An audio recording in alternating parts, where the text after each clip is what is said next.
Assalamualaikum warahmatullahi wabarakatuh. Sebelumnya, dokter izinkan saya untuk memperkenalkan diri. Nama saya Nabila Widata Makarna dengan NPM 2408260153. Tujuan saya membuat video ini untuk memenuhi tugas daripada remedial block endocrine, metabolism, and nutrition.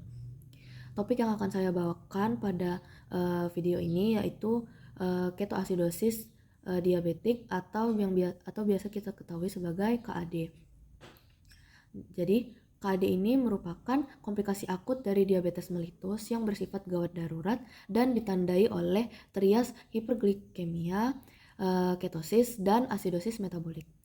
Kondisi ini terjadi akibat defisiensi insulin absolut atau relatif sehingga tubuh tidak mampu memanfaatkan glukosa sebagai sumber energi. Akibatnya, terjadi peningkatan pada pembencahan lemak yang menghasilkan badan keton, menyebabkan asidosis metabolik yang ditandai dengan pH darah kurang dari 7,3 dan kadar HCO3 min kurang dari 18 mmol per L. KAD ini umumnya terjadi pada diabetes yang tidak terkontrol dan dapat mengakibatkan emergensi atau mengancam nyawa bila tidak ditangani dengan cepat dan tepat. Adapun etiologi dari KAD ini, di mana penyebab utama KAD ini merupakan defisiensi insulin absolut, terutama pada pasien diabetes mellitus tipe 1. Tetapi KAD ini juga dapat terjadi pada DM tipe 2 apabila dalam kondisi metabolik yang berat. Adapun faktor pencetus lainnya yang sering ditemukan yaitu infeksi, misalnya pneumonia atau infeksi saluran kemih yang meningkatkan hormon kontra insulin. Juga ada terapi insulin yang tidak adekuat, termaksud penghentian atau penurunan dosis insulin. Juga adanya riwayat operasi atau stres fisik yang meningkatkan kebutuhan insulin. Ada juga penggunaan obat kortikosteroid yang dapat meningkatkan resistensi insulin dan kadar glukosa darah. Selanjutnya, adapun manifestasi klinis yang dapat ditemukan pada pasien KAD ini. Yang pertama, pastinya mengalami penurunan kesadaran. Lalu pasien juga mengalami polidipsi dan poliuri akibat diuresis osmotik. Pasien juga mengalami napas kusmaul di mana napasnya ini cepat tapi dalam. Dan juga nafas pasien ini berbau aseton atau berbau buah-buahan. Pasien juga mual muntah serta nyeri abdomen akibat asidosis. Pasien juga mengalami dehidrasi yang ditandai dengan mukosa kering dan penurunan turgor kulit. Selanjutnya, adapun pemeriksaan fisik yang harus kita lakukan pada pasien KAD ini. Karena pasien datang dengan penurunan kesadaran, ada baiknya kita melakukan pemeriksaan kesadaran pasien terlebih dahulu, seperti melakukan kontak atau yang akan menimbulkan reaksi pasien seperti mencubit atau menepuk-nepuk atau memanggil. Selanjutnya ditemukan tanda dehidrasi berat seperti mukosa kering, turgor kulit menurun, dan hipotensi. Pasien juga ditemukan pernapasannya ini kusmaul, yang seperti saya bilang tadi, napasnya ini cepat tapi dalam.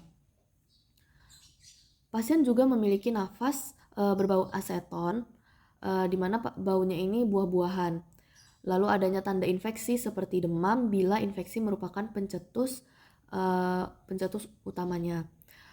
Lalu juga ditemukan nyeri abdomen yang umumnya bersifat non-bedah dan membaik seiring koreksi dari asidosis. Selanjutnya, adapun pemeriksaan penunjang yang dapat kita lakukan untuk menegakkan diagnosa KAD ini. Yang pertama itu pemeriksaan gula darah atau glukosa darah, di mana glukosa darah ini ditemukan meningkat. Umumnya itu dia 300 sampai 600 mg per dl. pH darahnya itu juga kurang dari 7,3, HCO3 minnya itu ditemukan kurang dari 18 mmol per liter. Ditemukan juga anion gapnya ini meningkat, menandakan asidosis metabolik dengan celah anion. Dan juga pada pemeriksaan keton serum ditemukan positif, terutama peningkatan beta hidroksibutirat. Adapun pemeriksaan lainnya yang dapat kita lakukan seperti pemeriksaan elektrolit, pemeriksaan natrium, kalium, dan lain-lainnya, pemeriksaan osmolalitas serum, analisis gas darah, serta urinalisis untuk menilai keton dan glukosa pada urin. Selanjutnya, ada pun tata laksana yang dapat kita lakukan pada pasien KAD ini. Yang pertama, kita akan melakukan rehidrasi cairan, di mana tujuannya ini untuk mengembalikan volume intravaskular, memperbaiki perfusi ginjal, dan membantu penurunan glukosa darah. Kita dapat menggunakan NaCl 0,9% normal salin. Pada jam pertama diberikan 15-20 ml per kgbb per jam. Setelah itu disesuaikan dengan status hemodinamik dan natrium serum. Bila natriumnya normal atau tinggi, ganti ke NaCl 0,45% sebanyak 250-500 ml per jam. Apabila natriumnya rendah, lanjutkan NaCl 0,9% 250-500 ml per jam.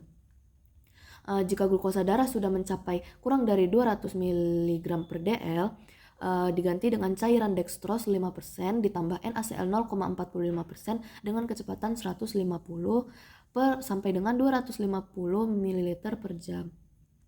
Yang kedua itu ada terapi insulin intravena, di mana kita menggunakan insulin regular IV. Pada bolus awal kita gunakan 0,1 unit per kgbb IV dan dilanjutkan dengan 0,1 unit per kgbb per jam. Jika penurunan glukosa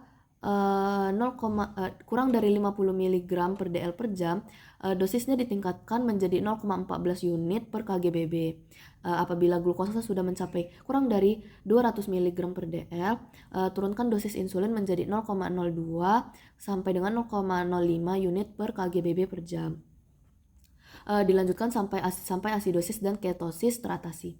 Lalu yang ketiga itu ada koreksi elektrolit seperti natrium, kalium, dan lain-lainnya itu, dimana dia ini sangat penting. Targetnya ini mempertahankan kaliumnya ini 4-5 MEq per L. Dan juga pada pasien ini kita itu harus monitoring ketat yang dilakukan setiap 1-2 jam sekali. Pemeriksaannya ini meliputi gula darah kapiler, elektrolit seperti Na, kalium, dan lain-lainnya itu. Lalu analisis gas darah seperti pH darah dan HCO3-min, serta pemeriksaan tanda vital dan kesadaran dan input-output cairan. Kriteria resolusi KAD ini, dia terapinya dilanjutkan sampai tercapai glukosanya kurang dari 200 mg per dl, HCO3-minnya ini lebih kurang 18 mmol, pH darah lebih dari 7,3, anion gap normal, dan keton menghilang. Mungkin itu saja yang dapat saya sampaikan. Saya sudah menyertakan referensi yang saya dapatkan dalam pembuatan mind map KAD ini. Apabila saya memiliki kesalahan, saya mohon maaf. Wabillahi taufiq wal hidayah. Wassalamualaikum warahmatullahi wabarakatuh.